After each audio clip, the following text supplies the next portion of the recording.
Морин уралдаанд төрүүлсэн бүсгийн Мишель Фэн өрсөлдөгч хунтайж Фэнзонсыг гэлт давуу ялж 154 дахь удаагийн Мельбурний цомын эзэн боллоо. Морь унагч жирийн бүсгүй энэхүү морин уралдаанд хунтайжийг ялж цомын эзэн болсныхоо дараа мөрөөдөл минь биелж байгаа юм шиг санагдчих байна. Энэ морь үнэхээр гайхалтай морь юм хэмээн хэлжээ. Фэн бүсгүй болон уралдаанд түүний дараа орсон хунтайж Фэнзонснаар дэлхийд дахны хамгийн сайн бэлтгэгдсэн 11 хүчтэй оролцогчтой өрсөлдсөн байна. 30 настай Фэн бүсгүй энэхүү аз туршсан уралдаанд төрүүлээд энэ тэмцээнд голдуу ирчүүд оролцдог.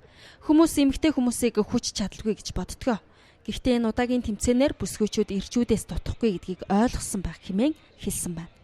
Энэхүү тэмцээн нь оролцогчоос маш их төвчээр уран зориг шаарддаг. Мельбурний цомын төлөөх морин уралдааныг үзэхээр ирсэн ноёд хатагтанаар хамгийн дэгжин хувцсаараа гойсон байлаа.